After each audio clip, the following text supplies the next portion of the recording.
ഈ തിരഞ്ഞെടുപ്പിൽ ഏറ്റവും ശ്രദ്ധേയമായ വിധി അയോധ്യ ക്ഷേത്രം നിലനിൽക്കുന്ന ഫാസിയാബാദിലെ വിധിയാണ്.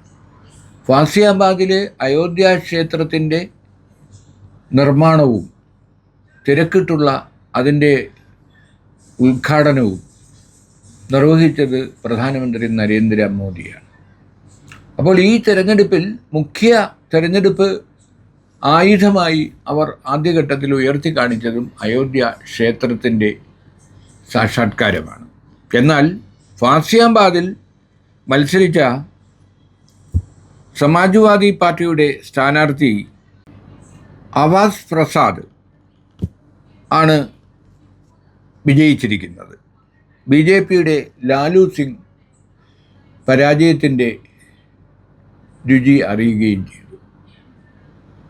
മതേതരത്വത്തിനാണ് ഫാസിയാബാദിലെയും അയോധ്യയിലെയും ജനങ്ങൾ പ്രാധാന്യം നൽകുന്നത്. കാരണം രാമൻ്റെ പേരിൽ വോട്ട് ചോദിച്ചാൽ വീഴുന്നവരല്ല UPയിലെ വോട്ടർമാർ എന്ന് തെളിയിക്കുന്നതാണ് ഫാസിയാബാദിലെ ജനവിധി.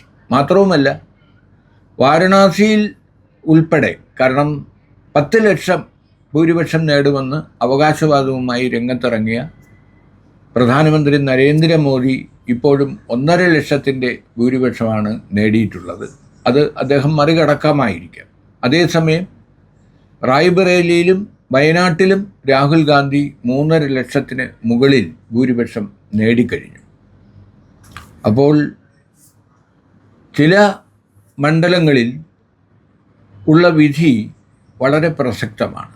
ഫാസിയാബാദ് 2024 തിരഞ്ഞെടുപ്പിൽ നൽകുന്ന വിധിയെഴുത്ത് തീർച്ചയായും മതേതര ഇന്ത്യക്ക്, ജനാധിപത്യ ഇന്ത്യക്ക് പ്രതീക്ഷയാണ് നൽകുന്നത്.